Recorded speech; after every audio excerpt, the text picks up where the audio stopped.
जय हिंद everyone, welcome to ground zero defence institute. तो बच्चों, लास्ट क्लास में हमने पॉलिटी की जीएस क्लास जो चल रही है उसमें हमने कवर किया था नॉन कॉन्स्टिट्यूशनल बॉडीज। और बच्चों, हमने जो एनडीए 1 2025 और सीडीएस 1 2025 के जो फ्री बैचेस स्टार्ट किए हैं, होप सो आप उसको एंजॉय कर रहे हैं। मैं अपनी तरफ से पॉलिटी का जो सब्जेक्ट है उसमें आपको टॉपिक वाइज आपको सारा कवर कराते जा रहा हूं। और एज अ फ्रेशर या एज अ एक्सपीरियंस पर्सन जो पहले से ही ऑलरेडी कोचिंग ले चुका है, दोनों के लिए बेनिफिट हो, मैं ऐसे क्लास बनाने का पूरा प्रयास कर रहे हैं हमारी जो ग्राउंड जीरो एकेडमी की टीम है। ठीक है, अच्छा, अभी हमने जो लास्ट क्लास आपके संग डिस्कस करी थी नॉन कॉन्स्टिट्यूशनल बॉडीज के ऊपर, तो उसमें आप एक दो चीजें और ध्यान रखना। मैं आपको उसके बारे में पहले थोड़ा ब्रीफ कर रहा हूं और फिर हम आज का टॉपिक डिस्कस करने वाले हैं, that will be on judiciary. ठीक है, ध्यान देना, आज का टॉपिक है बेटा जुडिशरी। पर हमने जो लास्ट क्लास में टॉपिक पढ़ा था नॉन कॉन्स्टिट्यूशनल बॉडीज, उसमें मैंने आपको क्या पढ़ाया था, आप उस वीडियो को जरूर देखें। और उसमें एक दो पॉइंट्स में आज ब्रीफ करूंगा और फिर हम स्विच ओवर होंगे to the main topic judiciary. ठीक है, तो बच्चों, नॉन कॉन्स्टिट्यूशनल बॉडीज के बारे में आपको एक तो ये ध्यान रखना है, आप एनडीए पॉइंट ऑफ व्यू को लेकर के एग्जाम में वो ऐसा पूछ लेता है कि which of the following is a non constitutional body. तो पहले तो आपको स्टार्ट यहीं से करनी है कि नॉन कॉन्स्टिट्यूशनल बॉडीज इनमें से कौन कौन सी हैं। तो हमने पढ़ा था लोकपाल और लोक आयुक्त, हमने पढ़ा था एनएचआरसी एंड एसएचआरसी, हमने पढ़ा था सीआईसी, फिर सीवीसी। ये चार इंपॉर्टेंट मैंने आपको पढ़ाए थे। इसके अलावा जो और अदर नॉन कॉन्स्टिट्यूशनल बॉडीज हैं उनमें भी मैं कुछ के नाम यहां पर मेंशन कर देता हूं, जिससे आपको ध्यान रहे, एग्जाम में बच्चों को कंफ्यूजन होती है। बच्चे का एक कमेंट आया था कि sir other non constitutional bodies के बारे में भी बताएं, तो मैं आपको क्लियर कर दूं। जैसे आपने नाम सुना होगा नेशनल कमीशन फॉर वुमेन्स, फिर नेशनल कमीशन फॉर माइनॉरिटीज, फिर आपने सुना होगा national commission for protection of child rights. ऐसे ही आपने सुना होगा सीबीआई, लॉ कमीशन। ये सब क्या है, आपकी नॉन कॉन्स्टिट्यूशनल बॉडीज है बेटा। ठीक है, ध्यान रखना, ये मैंने जितनी भी लिखी हैं ये सब नॉन कॉन्स्टिट्यूशनल बॉडीज हैं। अब बच्चे का कंफ्यूजन कहाँ क्रिएट होता है, एग्जाम में आपको दे देगा वो, मैं अलग यहाँ मेंशन कर देता हूँ। एग्जाम में देखो वो देगा नेशनल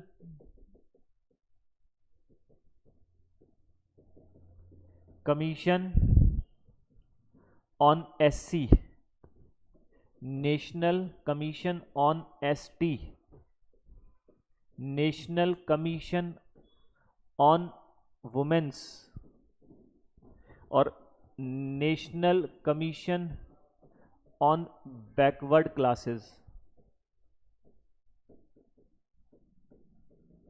अब आपको ये चार ऑप्शन ऐसे देगा और पूछेगा इनमें से कौन सी कॉन्स्टिट्यूशनल बॉडी नहीं है या इनमें से कौन सी नॉन कॉन्स्टिट्यूशनल बॉडी है। तो आपको मैं बता दूं, यहां पर जो मेंशन है दिस वन, थर्ड वन, ये मैंने आपको यहां मेंशन किया है। ये देखो मैंने लिखा है नेशनल कमीशन फॉर वुमेन, ये एक नॉन कॉन्स्टिट्यूशनल बॉडीज है। इसका मतलब बच्चों को कंफ्यूजन इन चारों में होती है।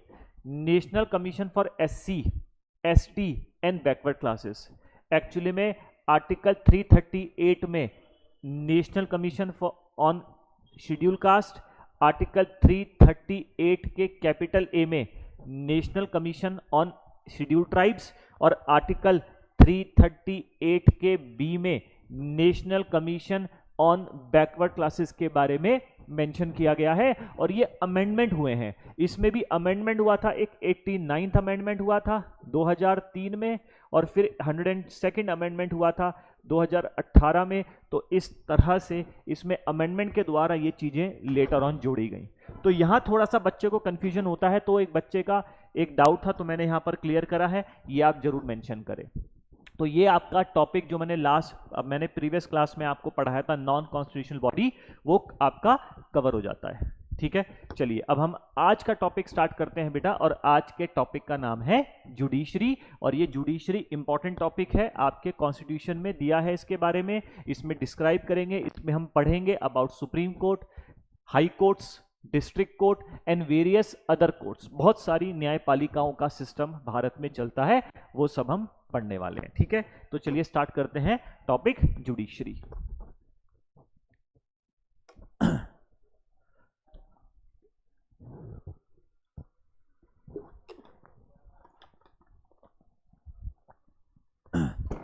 देखो, सबसे पहले तो आपको पता होना चाहिए, मैं यहां पे वर्ड लिख रहा हूं सुप्रीम कोर्ट। ठीक है,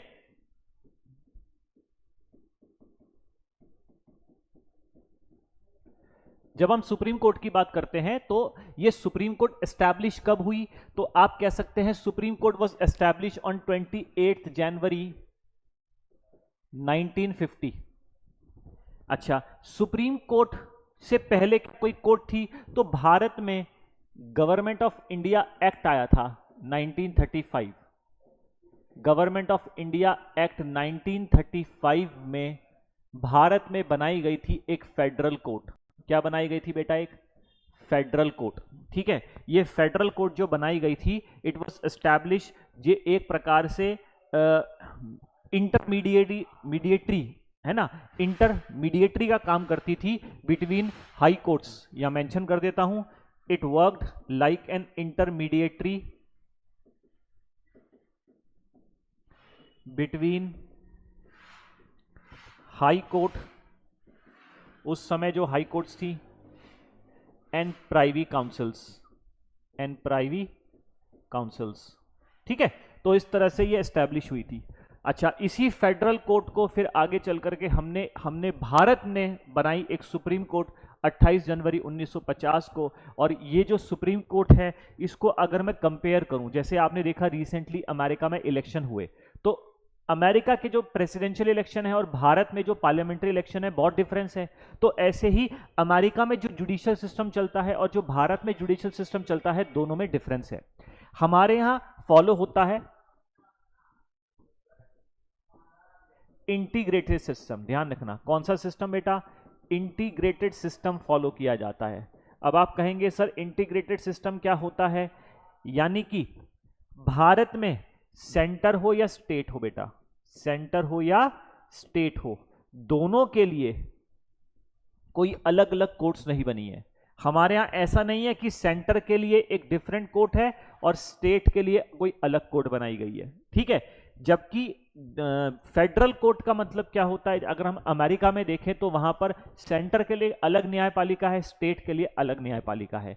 जबकि हमारे यहां क्या होता है, आप ऐसा मान के चलो, डिस्ट्रिक्ट कोर्ट से समझ लो, district court is connected to high court and high courts are connected to supreme court. Like अगर किसी के फंडामेंटल राइट का वॉयलेशन होता है तो आप डायरेक्टली हाई कोर्ट और सुप्रीम कोर्ट जा सकते हैं। ठीक है, तो यहां पर supreme court supervises high court supervises respective district courts and other subordinate courts. तो हमारे यहाँ इंटीग्रेटेड सिस्टम चलता है, हमारे यहाँ सेंटर और स्टेट के लिए अलग अलग कोर्ट्स का प्रावधान नहीं है, हमारे यहाँ दोनों के बीच में कनेक्शन है। क्या ये क्लियर हुआ? अच्छा, अब हम सुप्रीम कोर्ट की अगर बात करें तो सुप्रीम कोर्ट के बारे में हमारे कॉन्स्टिट्यूशन के चैप्टर नंबर 5 में आर्टिकल 124 से आर्टिकल 127 बड़े इंपॉर्टेंट है। आर्टिकल 124 से लेकर 127 इंपॉर्टेंट है। ये आर्टिकल्स आपके सुप्रीम कोर्ट से संबंधित है। अगर मैं इन ऑल कहूं, इन ऑल अगर आप कहूं, तो आर्टिकल 124 से 147 ये डील करता है, deals with matters related to supreme Court. ध्यान रहेगा, हमारे कॉन्स्टिट्यूशन का चैप्टर नंबर 5 है। चैप्टर नंबर 5 में मैंने आपको बताया था, चैप्टर नंबर 5 में आर्टिकल 52 से लेकर 151 आते हैं। इसमें आर्टिकल आते हैं 52 से लेकर 151। तो इस 52 से 151 में जो 124 से 147 है, ये सुप्रीम कोर्ट से जुड़े हुए आर्टिकल्स हैं। अब सुप्रीम कोर्ट एस्टैब्लिश हुई, तो सुप्रीम कोर्ट जो है ये आर्टिकल 124 में सुप्रीम कोर्ट के एस्टैब्लिशमेंट के बारे में बताता है कि there shall be the Supreme Court, establishment of the Supreme Court. संविधान में इसके बारे में मेंशन है कि भारत में एक उच्चतम न्यायालय है और ये उच्चतम न्यायालय जो है दिल्ली में बैठती है। सुप्रीम कोर्ट जो है इट सिट्स, इसकी सीट कहाँ पर है? इसकी सीट दिल्ली में है बेटा। और दिल्ली में भी कोई पूछे, इट इज एक्चुअली में न्यू दिल्ली। और ये भी ध्यान रखना, दिल्ली और न्यू दिल्ली दोनों में डिफरेंस है। Delhi and New Delhi is, there is a difference between Delhi and New Delhi. New Delhi is the capital of India, जबकि Delhi is the territory of India. Delhi एक नेशनल कैपिटल टेरिटरी है और New Delhi is a district. Okay, Delhi के अंदर ही जिला आता है एक नई दिल्ली का। ओके अच्छा, अब सुप्रीम कोर्ट जो है इसमें ओरिजिनली अगर हम देखें तो देयर वर 7+1 जजेस। जो सुप्रीम कोर्ट में जजों की संख्या थी वो स्टार्टिंग में ओरिजिनली कितनी थी? तो आप कह सकते हैं देयर वर 7+1 जजेज ओरिजिनली। इसमें 8 जजों की संख्या थी। अब मैं इसको 7+1 क्यों लिख रहा हूं? बिकॉज इसमें जो 1 है, एक टीम के अंदर एक कैप्टन की आवश्यकता पड़ती है। तो जब भी मैं 1 लिखता हूं तो आपको अब तो आदत हो भी गई होगी, समझ में आ गया होगा। 1 is the chief justice of India and 7 is the other जजेस। अच्छा, संविधान में ये मेंशन है आज भी 7+1 जज, आज भी 7+1 ही जज मेंशन है। बिकॉज इसमें एक लाइन मेंशन की गई थी कि समय समय पर पार्लियामेंट जजों की संख्या बढ़ा सकती है। तो जजों की संख्या को पार्लियामेंट ने समय समय पर इंक्रीज किया है और सुप्रीम कोर्ट में जजों की संख्या एट प्रेजेंट ये इन द कॉन्स्टिट्यूशन इतना है, लेकिन प्रेजेंट में जजों की संख्या 33+1 है बेटा। कितनी है? 33+1। फिर इसमें आप अगर देखना चाहते हैं कि ये 1 कौन है, तो आप ये 1 इज CJI, और CJI मतलब होता है चीफ जस्टिस ऑफ इंडिया। ठीक है, आई होप सो आपको आवाज आ रही है। ठीक है, I will be checking regularly कि कोई आवाज की, साउंड की प्रॉब्लम ना हो।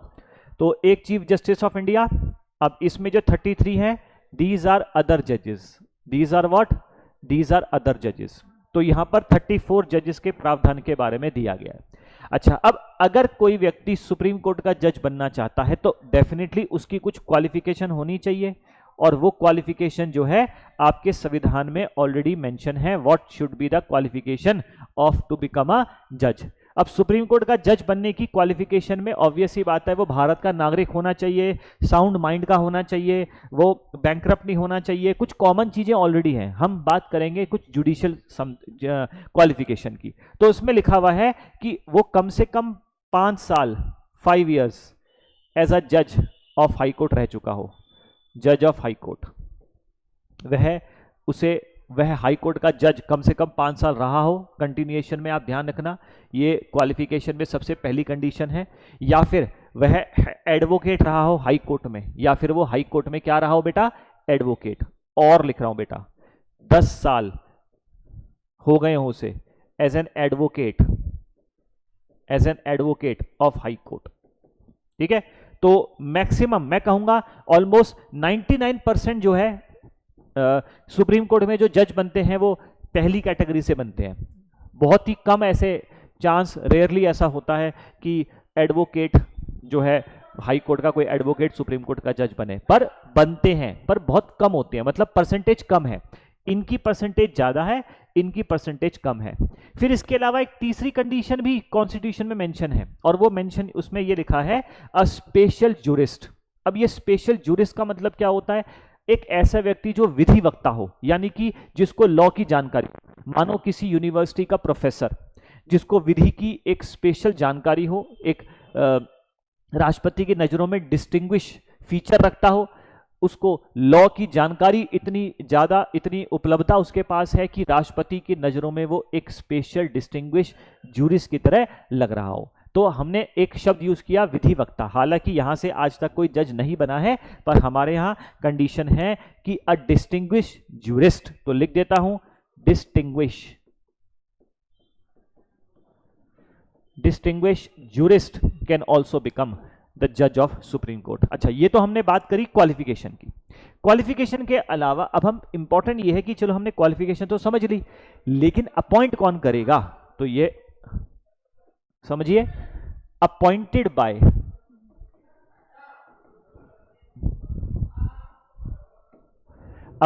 Bye president. राष्ट्रपति अपॉइंट करता है, और कॉन्स्टिट्यूशन में तो ये लिखा है प्रेसिडेंट अपॉइंट्स द जजेस of supreme court after consulting, he may consult with such judges of Supreme Court and even the judges of High Court as he may deem necessary. ध्यान देना, मैंने क्या बोला? President appoints the Supreme Court judge after consulting Supreme Court judges and High Court judges as he may deem necessary, जैसा उसको जरूरत महसूस लगे, ये लिखा है, ठीक है। अच्छा, अब राष्ट्रपति अपॉइंट करता है after consulting, may consult with supreme court and high court जजेस, वो भी डीम नेसेसरी लिख दिया मैंने बेटा, डीम नेसेसरी, ये ध्यान रहेगा। लेकिन राष्ट्रपति को बताने के लिए हमारे पास एक रिकमेंडिंग बॉडी है, there is a recommending body which is called as collegium system. ये अपॉइंट होते हैं कोलिजन सिस्टम के द्वारा, राष्ट्रपति अपॉइंट करेगा, अपॉइंट राष्ट्रपति करेगा, पावर राष्ट्रपति के पास है, लेकिन एक कोलिजियम सिस्टम के द्वारा ये अपॉइंट होते हैं। और ये कोलिजन सिस्टम का मतलब एक रिकमेंडिंग बॉडी होती है, और उस रिकमेंडिंग बॉडी में एक्चुअली में एक chief justice of India plus 4 senior most जज ऑफ सुप्रीम कोर्ट शामिल है। तो ये 5 लोगों की टीम होती है जो एक्चुअली में सुप्रीम कोर्ट के जजेस को अपॉइंट करने की रिपोर्ट राष्ट्रपति को देते हैं। ये अपना एक कंसल्टेशन करने के लिए, ये अपना एक सुझाव, रिकमेंडेशन राष्ट्रपति तक पहुंचाते हैं, बताते हैं कि कौन सुप्रीम कोर्ट में जज किसको बनाया जाना चाहिए। यही एक्चुअली में कोलिजन सिस्टम, यही रिकमेंडिंग बॉडी है जो ना केवल सुप्रीम कोर्ट के जजेस के अपॉइंटमेंट के बारे में बताती है राष्ट्रपति को, बल्कि ये सुप्रीम कोर्ट के अलावा हाई कोर्ट के जजेस कौन कौन अपॉइंट होते हैं उसके बारे में भी यही बॉडी बताती है। यहां तक कि हाई कोर्ट के किस जज को कहां ट्रांसफर करना है उसके बारे में भी यही बॉडी मतलब रिकमेंडिंग बॉडी बताती है। तो ये बहुत इंपॉर्टेंट है, और आप ध्यान रखना, ये जो कोलिजन सिस्टम है, इसी कोलिजन सिस्टम को चेंज करने का प्रयास किया गया था, जिसको आपने नाम सुना होगा NJAC। तो ये जो NJAC था, इसको फिर लेटर ऑन सुप्रीम कोर्ट ने नल एंड वॉइड घोषित कर दिया, ठीक है ना। अच्छा, ये कोलिजन सिस्टम चला आ रहा है, इसमें भी बहुत सारे केसेस आपने सुने होंगे, फर्स्ट जज केस, सेकंड जज केस, थर्ड जज केस, है ना। ये सब केसेस एक लेटर ऑन पार्ट है, हमारे पॉलिटी का इंपॉर्टेंट महत्वपूर्ण पार्ट है। ये भी हम धीरे धीरे एक क्लास में डिस्कस करेंगे। अभी appointed by president, he may consult, ये मैंने आपको बता दिया। अदरवाइज प्रैक्टिकल हम देखें तो राष्ट्रपति को बताने के लिए एक रिकमेंडिंग बॉडी है जिसे कोलिजन सिस्टम कहा जाता है, जिसके द्वारा ये अपॉइंट होते हैं, और उसमें होते हैं एक CJI और 4 सीनियर मोस्ट जज ऑफ सुप्रीम कोर्ट। तो 5 लोगों की टीम ये बताती है। अच्छा, अपॉइंट हो गए, तो आप ध्यान देना कि अपॉइंट होने के बाद बेटा जब बात आती है शपथ दिलाने की, तो शपथ प्रेसिडेंट दिलाते हैं। सुप्रीम कोर्ट के किसी भी जज को शपथ कौन दिलाएगा? प्रेसिडेंट। ये अगर अपना इस्तीफा देना चाहते हैं, ये अपना इस्तीफा भी प्रेसिडेंट को दे सकते हैं। अच्छा, इनके टर्म के बारे में कॉन्स्टिट्यूशन में नहीं लिखा, इनका कोई फिक्स टर्म नहीं है। इनका फिक्स टर्म ना होकर के इनकी रिटायरमेंट एज होती है। क्या होती है बेटा? इनकी रिटायरमेंट एज होती है, आप ध्यान रखना। और इनकी रिटायरमेंट एज कितनी है? That is 65 years. 65 साल की उम्र तक ये काम कर सकते हैं। यहां पर इनके बारे में मेंशन नहीं है कि 5 साल, 10 साल, 15 साल, 6 साल, क्या इनकी रिटायरमेंट एज होती है। इनका कोई फिक्स टर्म मेंशन नहीं है हमारे कॉन्स्टिट्यूशन में। क्लियर है? आगे बढ़े, चलिए, गुड। अच्छा, अब देखो, क्या ये रिमूव भी हो सकते हैं? तो ध्यान रखना, इनको रिमूव भी प्रेसिडेंट के एक ऑर्डर के द्वारा किया जाएगा। प्रेसिडेंट ही इनको रिमूव कर सकता है। प्रेसिडेंट का एक ऑर्डर जारी होगा तब, और ऐसा नहीं है कि राष्ट्रपति कभी भी एक ऑर्डर जारी कर दे और अपने मन से निकाल दे। नो, पहली चीज इसमें एक अलग से, चलो मैं आपको बता दूं, रिमूवल ऑफ सुप्रीम कोर्ट जजेस, इसको हम अलग से टॉपिक में पढ़ लेते हैं। रिमूवल ऑफ सुप्रीम कोर्ट जजेस, ठीक है। आपको सबसे पहले तो इस बात की जानकारी यह होनी चाहिए कि ग्राउंड्स क्या होने चाहिए सुप्रीम कोर्ट के जज को हटाने के लिए, कारण क्या होंगे। तो सुप्रीम कोर्ट के जज को जब आप हटा रहे हैं तो उसका कारण नंबर 1 होगा मिसबिहेवियर, या तो मिसबिहेवियर के आधार पर, या फिर मिस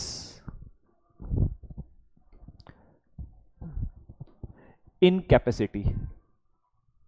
ठीक है, मिसबिहेवियर को आप मिसकंडक्ट कह सकते हो।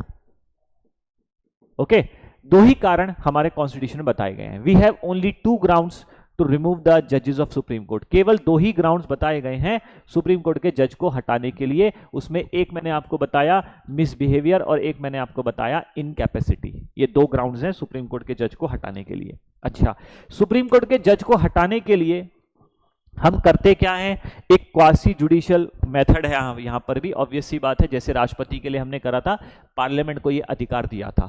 तो सुप्रीम कोर्ट के जज को हटाने के लिए हम पहला प्रोसेस क्या होगा, देखो इसका मैं प्रोसेस बताता हूं। प्रोसेस में नंबर 1 क्रिया क्या होगी, तो आप ध्यान देना। सबसे पहले अ बिल इज इंट्रोड्यूस्ड, एक बिल इंट्रोड्यूस करना पड़ेगा। अब इंट्रोड्यूस अगर आप लोकसभा में कर रहे हो तो कम से कम 100 MP उस पर साइन करके देंगे, और अगर आप राज्यसभा में कर रहे हो और राज्यसभा, तो कम से कम 50 MP उस पर साइन करके देंगे। ठीक है, अच्छा, जब बिल में साइन करके दे दिए गए हैं, इंट्रोड्यूस हो गया है ग्राउंड्स बता करके, अब बिल को एक्सेप्ट करना ना करना ये भी स्पीकर और चेयरमैन के ऊपर डिपेंड करता है, वो रिजेक्ट भी कर सकते हैं। ठीक है, ध्यान रखना, दे मे रिजेक्ट द बिल। अगर बिल एक्सेप्ट कर लिया है तो उसके बाद एक इंक्वायरी कमेटी का गठन होगा। Inquiry committee of supreme court जजेस will be appointed to give opinion देने के लिए एक कमेटी का गठन किया जाएगा। और ध्यान रखना, ये ओपिनियन देगी, वो ओपिनियन पार्लियामेंट के ऊपर है कि वो उस ओपिनियन को माने या ना माने, डिपेंड करता है पार्लियामेंट के ऊपर। पार्लियामेंट ने कहा कि यस, हम उसके सुप्रीम कोर्ट के जज को रिमूव करने के लिए शुरू करना चाहते हैं प्रक्रिया, प्रोसेस, तो आप 14 डेज का एक प्रायर नोटिस आप दे दो। 14 डेज प्रायर नोटिस आप भेज देंगे सुप्रीम कोर्ट के जिस जज को आप हटाने जा रहे हैं, उनको इन्फॉर्म कर देंगे, उनको बता देंगे। ठीक है, अगर वो इस्तीफा देके खुद ही जाना चाहे तो अच्छी बात है, तो आप 14 दिन का समय उनको देंगे। 14 दिन के बाद उस बिल पर डिस्कशन, डिबेट, ये सब चीजें शुरू हो जाएंगी। जो बिल लेकर आया है वो अपने तर्क देगा, जो उसके फेवर में होंगे वो उसका सपोर्ट करेंगे, जो उसके अगेंस्ट में होंगे वो अपना तर्क देंगे उसमें। फाइनली बिल को पास कराने के लिए, टू पास द बिल आपको स्पेशल मेजॉरिटी चाहिए होगी बेटा। क्या चाहिए होगी? Special majority. ठीक है, 2/3 of present voting plus that particular value should not be more less than half of the total membership of the house. ठीक है, ये भी आप ध्यान रखना। ओके, तो ये बिल फिर जो है सेकंड हाउस में जाएगा। सेकंड हाउस में भी सेम प्रोसेस होगा, सेम मेजॉरिटी से पास होगा, और जब ये पार्लियामेंट के दोनों हाउस से पास हो जाएगा फिर ये राष्ट्रपति के पास जाएगा और राष्ट्रपति साइन कर देगा और राष्ट्रपति एक ऑर्डर जारी कर देंगे, और तब हम सुप्रीम कोर्ट के जज को हटा सकते हैं। सो बेटा, this is was the process to remove the जजेस ऑफ सुप्रीम कोर्ट। आप इसको देख सकते हैं एक बार, सुप्रीम कोर्ट के जज को हटाने के लिए क्या प्रोसेस है वो मैंने आपको बताया। क्लियर है यहां तक? ये सुप्रीम कोर्ट के जजेस के बारे में मैंने आपको मेंशन किया। उम्मीद करता हूं ये चीजें आपको यहां पे समझ में आई होंगी। बताएं जल्दी। अच्छा, अब एक चीज और आप ध्यान रखें, सुप्रीम कोर्ट के जो जजेस हैं उनको लेकर के कुछ पॉइंट्स। इनकी जो सैलरीज होती हैं, इनके जो अलाउंसेस हैं, ये सब डिसाइड करेगी पार्लियामेंट, डिसाइडेड बाय पार्लियामेंट। ठीक है, ये सब पार्लियामेंट डिसाइड करती है। ओके, अच्छा, दूसरा, ये कुछ पॉइंट्स मैं जनरल पॉइंट्स बता रहा हूं। दूसरा, आफ्टर रिटायरमेंट, रिटायर होने के बाद, आफ्टर रिटायरमेंट, जैसे अगर आप फौज में चले गए, आर्मी, नेवी, एयरफोर्स में भर्ती हो जाते हैं, आर्म्ड फोर्सेस में, आप जब रिटायर हो जाएंगे तो कोई भी आर्म्ड फोर्स का पर्सनल कोई व्यक्ति रिटायर होने के बाद अगर कहीं प्राइवेट काम करना चाहे तो कर सकते हैं, they are allowed. Supreme Court के जज रिटायर होने के बाद they are not allowed to go for private practice. Supreme Court के जज after retirement can't do private practice. Private practice का मतलब है ये किसी भी न्यायपालिका में एज एन एडवोकेट काम नहीं कर सकते। They are not allowed, they are not permit to work anywhere as a private practice. ठीक है। दूसरा, सरकार क्या करती है यहां पर, इनको इनके स्किल्स को, इनके एक्सपीरियंस को यूटिलाइज करती है। कैसे यूटिलाइज करती है? तो इनकी स्किल्स को यूटिलाइज करने के लिए सरकार, आपने सुना होगा कभी जब भी कोई इंक्वायरी कमेटी का गठन होता है, इंक्वायरी कमिटीज बनाई जाती है बेटा, इंक्वायरी कमिटीज बनाई जाती है, या आपने सुना होगा आप कुछ कमीशंस बनाए जाते हैं। क्या बनाए जाते हैं? कमीशंस। कमीशंस माने आयोग। हमने NHRC पढ़ा था, SHRC पढ़ा था, CVC CIC पढ़ा था। तो आयोगों में ज्यादातर कौन होते हैं? सुप्रीम कोर्ट के ही रिटायर्ड जजेस होते हैं। तो किसी आयोग या किसी इंक्वायरी कमेटी में जो चेयरमैन या मेंबर्स अपॉइंट किए जाते हैं वो यही होते हैं, है ना। तो इंक्वायरी कमेटी और कमीशंस में हम इन्हीं रिटायर्ड जजेस को अपॉइंट करते हैं। रिटायर्ड जजेस को एज अ चेयरमैन भी अपॉइंट कर सकती है सरकार और एज अ मेंबर भी अपॉइंट कर सकती है सरकार। ये आप ध्यान रखना, ठीक है। अच्छा, चौथी चीज, एक वर्ड मैंने आपको पार्लियामेंट पढ़ाते समय बताया था, एक वर्ड है कोरम। क्या है बेटा? कोरम। कोरम मैंने आपको बताया था गणपूर्ति। कोरम का मतलब मैंने क्या बताया था बेटा?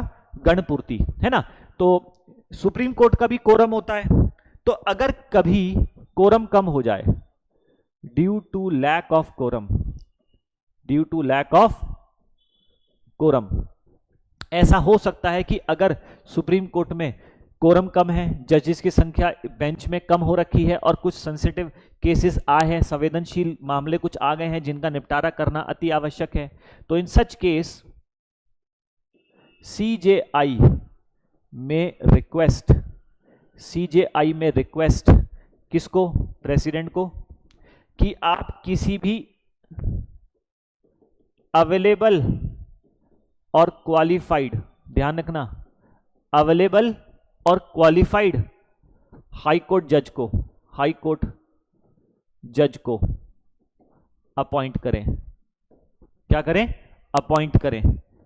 बकायदा chief justice of respective high court से भी कंसल्ट करें। ध्यान से सुनना मैंने क्या बोला। अगर कोरम कम है सुप्रीम कोर्ट में, चीफ जस्टिस ऑफ इंडिया को लगता है कि कुछ जजेस की आवश्यकता है, तो वो राष्ट्रपति से रिक्वेस्ट कर सकते हैं कि आप किसी भी हाई कोर्ट के, भारत में 25 हाई कोर्ट है, किसी भी हाई कोर्ट के ऐसे जज को जो अवेलेबल हो, स्वस्थ हो, फ्री हो, क्वालिफाइड हो, ठीक है, यानी कि सुप्रीम कोर्ट का जज बनने लायक हो, उसको अपॉइंट कर सकते हैं। बकायदा वहां के हाईकोर्ट के चीफ जस्टिस से भी कंसल्ट कर लिया गया है कि भैया हम आपके इस प्लेयर को, कैप्टन से पूछा गया है कि हम आपके इस प्लेयर को ले जा रहे हैं, ये फ्री है, आपने इसको कहीं बिजी तो नहीं किया है, तो हम उसको अपॉइंट करते हैं। और ये अपॉइंट किया जाता है एज एन एडहॉक जज। बहुत इंपॉर्टेंट पॉइंट है, इसको मेंशन करो जल्दी। एज एन एडहॉक जज अपॉइंट किया जा सकता है।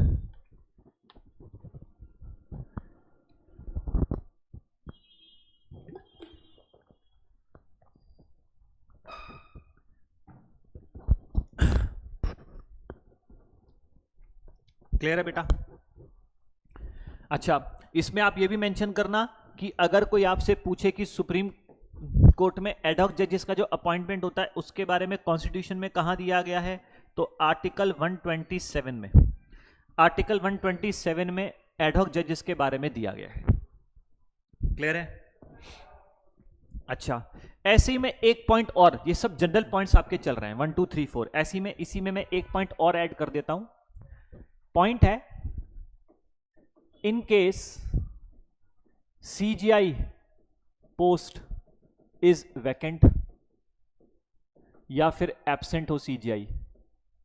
ऐसा हो सकता है कि सीजीआई जो है एब्सेंट है, या सीजीआई का पद खाली हो गया, या सीजीआई राष्ट्रपति एक्टिंग प्रेसिडेंट की तरह काम कर रहे हैं।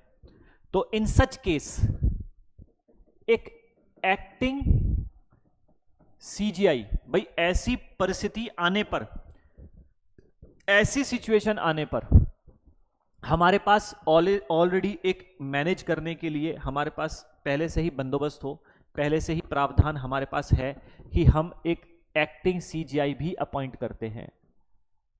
एक एक्टिंग सीजीआई भी अपॉइंट किया जाता है, एक्टिंग सीजीआई भी अपॉइंट किया जाता है। ये आर्टिकल 126 में दिया गया है। एक्टिंग सीजीआई सुप्रीम कोर्ट का प्रेसिडेंट ही अपॉइंट करेंगे एक एक्टिंग सीजीआई, पर ध्यान रखना एक एक्टिंग सीजीआई को अपॉइंट किया जाता है अंडर आर्टिकल 126, एक एडहॉक जज को अपॉइंट किया जाता है आर्टिकल 127। यहां तक कोई डाउट? एक बार दोबारा चेक कर लो, मैंने आपको जो पॉइंट्स बताए स्टार्टिंग से आप देख सकते हैं। सुप्रीम कोर्ट के जजेस के बारे में मैंने आपको बताया था, सुप्रीम कोर्ट कब एस्टैब्लिश हुई थी, कितने इसमें जो है जजेस हैं, संख्या एट प्रेजेंट कितनी है, कॉन्स्टिट्यूशन में कितनी लिखी है, क्वालिफिकेशन के बारे में मैंने बताया, फिर इनके अपॉइंटमेंट के बारे में, रिकमेंडिंग बॉडी के बारे में, शपथ कौन कराएगा, रिजाइन कौन करेगा, फिक्स नहीं होता तो इनकी रिटायरमेंट एज होती है, रिमूव कौन करेगा, रिमूवल का जो प्रोसेस होता है वो मैंने आपको बता दिया, ग्राउंड्स मैंने आपको क्लियर कर दिए। उसके बाद मैंने आपको मेंशन कर दिया कुछ जनरल पॉइंट्स इनके सैलरीज को लेकर, रिटायरमेंट के बाद क्या कर सकते हैं, कहाँ इनको हम यूटिलाइज कर सकते हैं, यूज मतलब इनकी स्किल्स और एक्सपीरियंस को कैसे ये कंट्रीब्यूट कर सकते हैं समाज में रिटायरमेंट के बाद भी। और कोरम बड़ा इंपॉर्टेंट है, आर्टिकल 127 और एक आर्टिकल 126। उम्मीद करता हूं यहां तक आपको क्लियर हुआ हो। अगर यहां तक क्लियर है तो बेटा मैं आगे बढ़ूं, बताइए।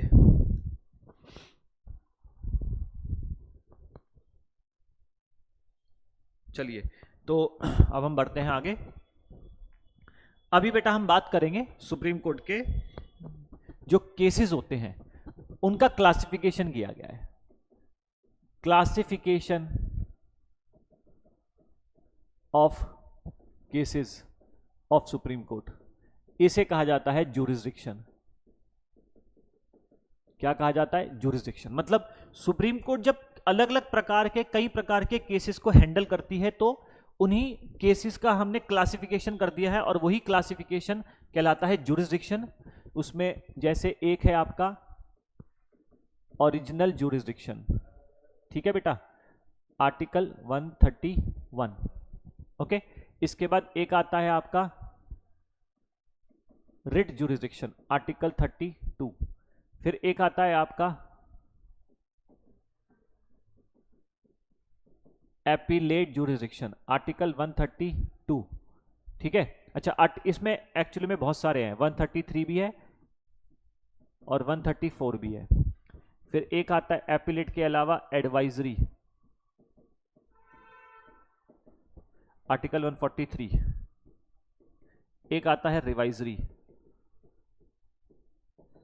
137, ठीक है। और एक आता है आपका कोर्ट ऑफ रिकॉर्ड, ओके। तो ये भी बता देता हूं, आर्टिकल 129 है। ध्यान देना, मैंने यहां पर सुप्रीम कोर्ट के ज्यूरिसडिक्शन के बारे में बताया। सुप्रीम कोर्ट के जो ज्यूरिसडिक्शन है उसमें सबसे पहला है ओरिजिनल। आर्टिकल 131 में ओरिजिनल का मतलब क्या होता है? प्रारंभ। ये हम डिस्कस करेंगे, इसका मतलब क्या है? प्रारंभ, स्टार्ट। सुप्रीम कोर्ट के ओरिजिनल ज्यूरिसडिक्शन यानी कि ऐसे केसेस जो डायरेक्टली सुप्रीम कोर्ट में स्टार्ट होते हैं। सुप्रीम कोर्ट का रिट ज्यूरिसडिक्शन, फंडामेंटल राइट्स वाला, आपने सुना होगा फंडामेंटल राइट्स वाला। सुप्रीम कोर्ट में एपीलेट ज्यूरिसडिक्शन, उसका एडवाइजरी, उसका रिवाइजरी और उसका कोर्ट ऑफ रिकॉर्ड। मैंने विद रिस्पेक्ट टू आर्टिकल्स भी मैंने मेंशन करा है, सो दैट आपको यह भी ध्यान रहे कि सुप्रीम कोर्ट के ज्यूरिसडिक्शन को लेकर के कौन कौन से आर्टिकल में क्या लिखा है, बड़ा इंपॉर्टेंट है, ठीक है। तो बच्चों फिलहाल मैं आपकी आज की क्लास को यहीं पर विराम दे रहा हूं। मैंने अभी आपको सुप्रीम कोर्ट के जजेस के बारे में पूरा बता दिया है। अगली क्लास में मैं सुप्रीम कोर्ट के जुरिस्डिक्शन के बारे में डिस्कस करने वाला हूं, और आप ये रिवाइज करके आना। यहां से हम स्टार्ट करेंगे, इसको थोड़ा पढ़कर आना, और ये जो जुरिस्डिक्शन है इसको हम articles bye article, case by case study करते चले जाएंगे। और सुप्रीम कोर्ट के बारे में जब ये कंप्लीट हो जाएगा टॉपिक, फिर हम स्टार्ट करेंगे हाई कोर्ट, हाई कोर्ट के बाद डिस्ट्रिक्ट कोर्ट्स, सबऑर्डिनेट कोर्ट्स, तब जाकर के आपका जुडिशरी का टॉपिक कंप्लीट हो पाएगा। ठीक है, तो उम्मीद करता हूं आपको आज का टॉपिक समझ में आया होगा, आपको बड़ा इंटरेस्टिंग भी लगा होगा, आपके लिए बड़ा हेल्पफुल रहा होगा अगली क्लास के लिए। फिर तब तक के लिए आपसे विराम, मैं आपकी अपनी क्लास को यहीं विराम करता हूं। नेक्स्ट क्लास में आपसे फिर मुलाकात होती है। टिल देन, जय हिंद एवरीवन।